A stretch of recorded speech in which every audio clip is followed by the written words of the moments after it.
नमस्कार। Vision IAS के news today के इस अंक में आप सभी का स्वागत है। इस अंक में हम आपके लिए लेकर आए हैं यूपीएससी परीक्षा की दृष्टि से महत्वपूर्ण कुछ अहम खबरें।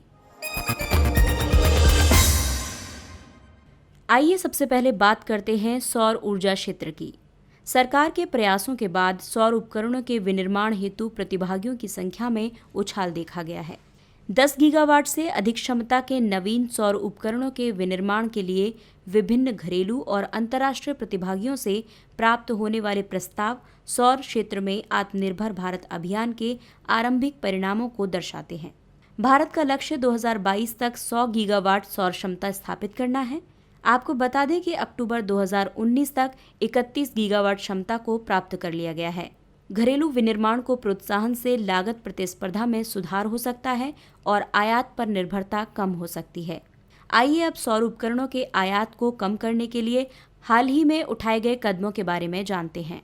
सौर उपकरणों के आयात पर 20 से 40% की सीमा में आधारभूत सीमा शुल्क आरोपित करने का प्रस्ताव किया गया है। सरकार के विभाग और संस्थान केवल देश में ही विनिर्मित सौर सेल्स और मॉड्यूल्स की खरीदारी करेंगे। इनगट्स, वेफर और सेल्स के घरेलू विनिर्माण के लिए 5% ब्याज अनुदान योजना प्रस्तावित की गई है। चीन और मलेशिया से सौर उपकरणों के आयात पर सुरक्षोपाय शुल्कों पर अधिरोपण किया जाएगा। वहीं दूसरी ओर सौर सेल विनिर्माण की 20 गीगावाट की मांग के बावजूद भारत की वर्तमान औसत वार्षिक विनिर्माण क्षमता केवल 3 गीगावाट है, जिसमें लगभग 80% इनपुट्स और घटक चीन से आयात किए जाते हैं। घरेलू उत्पादन को बढ़ावा देने के समक्ष मुख्य समस्या है सौर सेल विनिर्माण, जो कि एक जटिल प्रक्रिया है जिसमें उन्नत प्रौद्योगिकी और अत्यधिक पूंजी की आवश्यकता होती है। दरअसल हर 8 से 10 महीने में नवीन सौर सेल प्रौद्योगिकी बाजार में उपलब्ध हो जाती है। अगली खबर विधायिका से जुड़ी है। हाल के वर्षों में देखा गया है कि राज्यसभा की कार्यप्रणाली में सुधार परिलक्षित हुआ है। हाल ही में उपराष्ट्रपति ने राज्यसभा की उच्च उत्पादकता के निरंतर बने रहने पर प्रकाश डाला है। राज्यसभा की उत्पादकता 249वें सत्र के दौरान 104%, 250वें सत्र के दौरान 99% और 251वें सत्र के दौरान 76% थी। पिछले 3 सत्रों के दौरान 65 से अधिक विधेयक पारित किए गए, जिनमें कुछ प्रमुख विधेयक जैसे 3 तलाक विधेयक, नागरिकता संशोधन विधेयक आदि भी शामिल हैं। वर्ष 2019-20 के दौरान स्थायी समिति में सदस्यों की उपस्थिति 50.73% रही, जबकि वर्ष 2017 से 19 के दौरान उपस्थिति 42.90% थी। दरअसल राज्यसभा एक स्थायी निकाय है और इसका विघटन नहीं किया जा सकता है। हालांकि इसके 1/3 सदस्य प्रत्येक दूसरे वर्ष सेवानिवृत्त हो जाते हैं। राज्यसभा को लोकसभा की तुलना में कम अधिकार प्राप्त हैं, फिर भी कई अन्य संदर्भों में इसका महत्व समझा जा सकता है, जैसे ये लोकसभा द्वारा शीघ्रता और दोषपूर्ण व अविवेकपूर्ण रीति से पारित विधेयकों की समीक्षा और उस पर विचार विमर्श के माध्यम से ऐसे विधेयकों को नियंत्रित करती है। ये प्रख्यात पेशेवरों और विशेषज्ञों के प्रतिनिधित्व को नाम निर्देशन के माध्यम से साकार करती है। नाम निर्देशन का उद्देश्य ये है कि प्रतिष्ठित लोगों को निर्वाचन में भाग लिए बिना राज्यसभा में स्थान मिले। ये राज्यों के हितों की रक्षा करके संघीय संतुलन बनाए रखती है। इसके साथ ये अनुच्छेद 249 के तहत राज्य सूची के विषय के संबंध में विधि निर्माण कर सकती है और अनुच्छेद 312 के तहत नई अखिल भारतीय सेवाओं का सृजन भी कर सकती है। अगली खबर असम समझौते से संबंधित है। असम अकॉर्ड के खंड 6 के कार्यान्वयन पर गृह मंत्रालय की समिति द्वारा रिपोर्ट प्रस्तुत की गई। असम में अवैध प्रवास के विरुद्ध 6 वर्ष तक चलने वाले आंदोलन के अंत में भारत सरकार और असम आंदोलन के नेताओं द्वारा आम समझौते पर हस्ताक्षर किए गए थे। ये आंदोलन वर्ष 1979 से 85 तक चला। इस समझौते के खंड 6 में उपबंधित किया गया है कि असमिया लोगों की सांस्कृतिक, सामाजिक, भाषाई पहचान और विरासत की रक्षा एवं संरक्षण तथा प्रोत्साहन के लिए संवैधानिक, विधायी और प्रशासनिक सुरक्षोपाय प्रदान किए जाएंगे। इससे 2 सवाल खड़े होते हैं। पहला, ये सुरक्षोपाय क्या होंगे और असम के कौन लोग इसके लिए पात्र होंगे। असम समझौते के अनुसार किसी व्यक्ति को असम में भारत का नागरिक मानने के लिए 24 मार्च 1971 की कट ऑफ डेट निर्धारित की गई है। अब गृह मंत्रालय की समिति के सदस्यों ने स्वतंत्र रूप से खंड 6 के कार्यान्वयन पर रिपोर्ट जारी की है, जिसके अनुसार असमिया लोगों की परिभाषा में 1 जनवरी 1951 को या उससे पहले असम के क्षेत्र में रहने वाले असम की मूल जनजातियों, अन्य इंडिजिनस समुदायों, असम में निवास करने वाले भारत के अन्य सभी नागरिकों तथा इंडिजिनस असमिया लोगों और उनके वंशजों को शामिल किया जाना चाहिए। असमिया लोगों के लिए कुछ विशेष रक्षोपाय किए जाने चाहिए, जैसे सरकारी नौकरियों में आरक्षण, भूमि अधिकार, भाषाई, सांस्कृतिक और सामाजिक अधिकार तथा राज्य के संसाधनों और जैव विविधता का संरक्षण। असमिया भाषा राज्य की आधिकारिक भाषा बनी रहेगी आदि।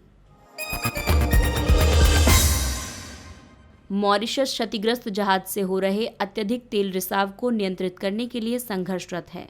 मॉरिशस ने अपने तट से दूर एक दुर्घटनाग्रस्त जहाज से समुद्र में कच्चे तेल के अधिक रिसाव के कारण देश में पर्यावरणीय आपातकाल की स्थिति घोषित की है। आपको बता दें कि तेल महासागरों में सर्वाधिक प्रमुख प्रदूषकों में से एक है। लगभग 3 मिलियन मीट्रिक टन तेल महासागरों को प्रतिवर्ष प्रदूषित करता है। आइए अब जानते हैं कि मॉरिशस पर इस तेल रिसाव के क्या प्रभाव होंगे। इससे मॉरिशस का पारिस्थितिकी तंत्र प्रभावित होगा, क्योंकि ये दुर्घटना मॉरिशस के पॉइंट डिज्नी क्षेत्र में हुई है। इस क्षेत्र में दुर्लभ एवं स्थानिक वन्यजीवों के लिए अभयारण्यों की बहुलता है और प्राचीन संरक्षित प्रवाल भित्तियों, मैंग्रोव वनों और एंडेंजर्ड प्रजातियों के संरक्षण के लिए एक समुद्री उद्यान भी है।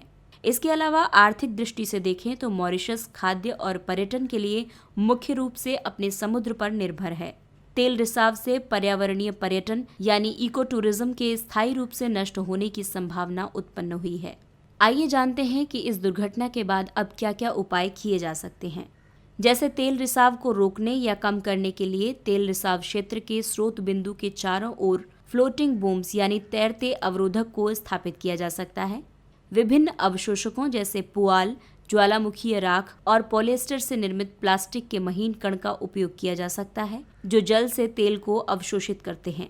जल की सतह से दूषित पदार्थों को हटाने के लिए नौकाओं पर स्किमर्स या ऑयल स्कूप्स स्थापित किए जा सकते हैं। अगली खबर नागा शांति प्रक्रिया से संबंधित है। विश्वास की कमी की वजह से नागा शांति प्रक्रिया प्रभावित हो रही है। हाल के कुछ घटनाक्रमों से पता चला है कि नागा शांति प्रक्रिया बाधित हो सकती है, जैसे सरकार द्वारा वर्ष 2015 के फ्रेमवर्क समझौते के मूल दस्तावेज से एक मुख्य शब्द को हटाया जाना। इसके विरोध में National Socialist Council of Nagaland Isak Muivah ने समझौते के विवरण सार्वजनिक कर दिए हैं। आपको बता दें कि इस फ्रेमवर्क समझौते को दीर्घकालिक नागा मुद्दे के समाधान का अंतिम आधार बनना था। इस पर NSCN-IM ने हस्ताक्षर भी कर दिया था। केंद्र सरकार ने 30 जून को सशस्त्र बल विशेष शक्तियां अधिनियम 1958 यानी अफसपा को नागालैंड में अतिरिक्त 6 महीनों के लिए बढ़ा दिया गया था। नागालैंड मुद्दा क्या है, आइए अब इसको भी समझ लेते हैं। दरअसल आज़ादी के बाद से ही नागा समूह अपनी विशेष पहचान पर बल देते आ रहे हैं और वे भारतीय संघ से अलग होने की मांग कर रहे हैं। अंगामी जापू फिजो के नेतृत्व में नागालैंड ने 14 अगस्त 1947 को स्वयं को संप्रभु नागा राज्य घोषित किया था। नागा समूह 60 से अधिक जनजातियों का एक निर्जातीय समुदाय है। ये भारत के पूर्वोत्तर राज्यों और पड़ोसी देश म्यांमार के कुछ हिस्से में फैले हुए हैं।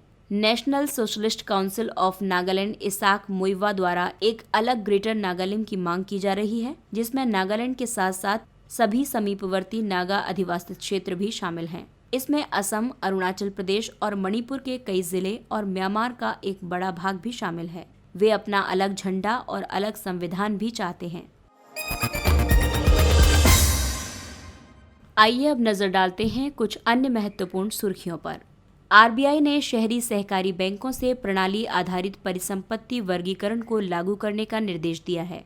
प्रणाली आधारित परिसंपत्ति वर्गीकरण यानी सिस्टम बेस्ड एसेट क्लासिफिकेशन का आशय बैंकों की स्वचालित तरीके से संचालित कंप्यूटरीकृत प्रणाली के माध्यम से नियमित आधार पर परिसंपत्तियों के बंटवारे से है।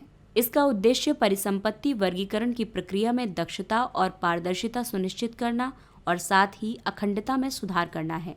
वैसे अर्बन कोऑपरेटिव बैंक्स, जिनकी कुल परिसंपत्तियां 1000 करोड़ रुपए या उससे अधिक हैं और जो निर्दिष्ट मानदंडों को पूरा करते हैं, उन्हें वर्ष 2021 से प्रणाली आधारित परिसंपत्ति वर्गीकरण को क्रियान्वित करना है।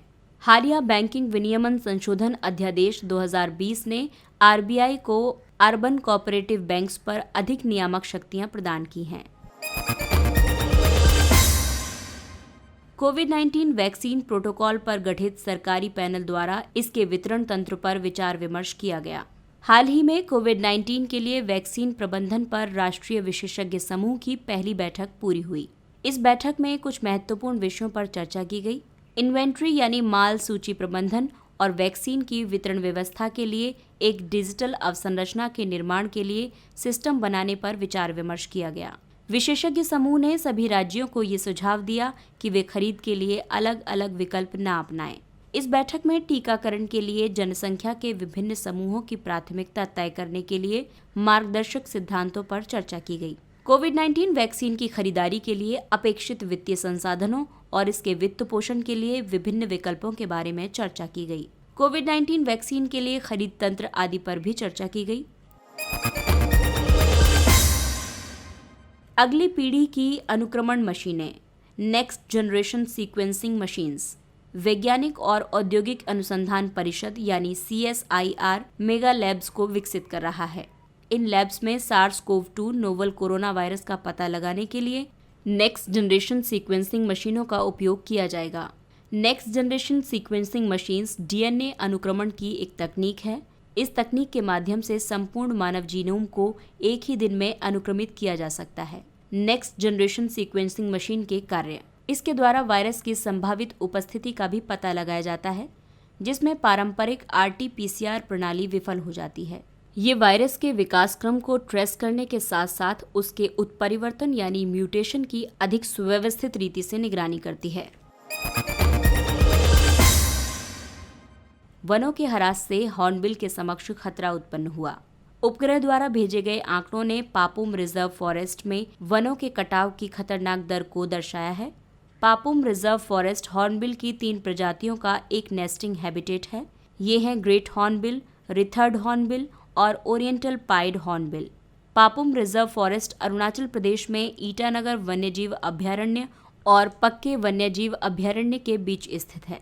उष्णकटिबंधीय वृक्षों के बीजों के प्रसार में हॉर्नबिल की मुख्य भूमिका होती है। इसी वजह से इन्हें फॉरेस्ट इंजीनियर या वन के किसान के रूप में भी संबोधित किया जाता है। भारत में हॉर्नबिल की 9 प्रजातियां पाई जाती हैं, जिनमें से 4 पश्चिमी घाट में पाई जाती हैं। समुद्री घास, सी ग्रासेस। संयुक्त राष्ट्र पर्यावरण कार्यक्रम UNEP की हालिया रिपोर्ट में पर्यावरण और लोगों के लिए समुद्री घास के महत्व को रेखांकित किया गया है। समुद्री घास समुद्री पुष्पीय पादप होते हैं जो उष्णकटिबंध से लेकर आर्कटिक वृत्त तक उथले जल में पाए जाते हैं। समुद्री घास के कई लाभ हैं, जैसे ये विभिन्न प्रकार से लोगों के कल्याण में योगदान करती है, जिसमें खाद्य सुरक्षा, बेहतर जल गुणवत्ता, अपरदन, तूफान और बाढ़ों से तट की सुरक्षा, कार्बन प्रच्छादन और भंडारण आदि शामिल हैं। 1930 के दशक से ही समुद्री घास में वैश्विक स्तर पर गिरावट दिखाई दे रही है। एक अनुमान के मुताबिक वैश्विक स्तर पर प्रतिवर्ष 7% समुद्री घास लुप्त होती जा रही है। लक्षद्वीप प्रवाल। एक हालिया अध्ययन में बताया गया है कि उत्तरी हिंद महासागर में पाए जाने वाले प्रवाल भारतीय मॉनसून पर एक अलग प्रभाव डाल सकते हैं। प्रवाल की सतह पर विकसित होने वाले बैंड, जो कि प्रवाल हेतु रोग के कारक हैं, ये पुरा जलवायविक परिस्थितियों, वर्षा, परिवेशी जल, तापमान, पिछले कई युगों के इसी प्रकार के अन्य पहलुओं को प्रकट करते हैं। प्रवाल भित्तियां व्यापक जलमग्न संरचनाएं होती हैं। समुद्री अकशेरुकी जीवों यानी प्रवालों के समूहबद्ध कंकालों से इनका निर्माण होता है। भारत में प्रमुख प्रवाल भित्ति संरचनाएं हैं मन्नार की खाड़ी, पाक की खाड़ी, कच्छ की खाड़ी, अंडमान और निकोबार द्वीप समूह और लक्षद्वीप आदि। इसके साथ ही ये अंक समाप्त होता है। अगले अंक में फिर मुलाकात होगी कुछ अन्य महत्वपूर्ण खबरों के साथ। तब तक के लिए नमस्कार।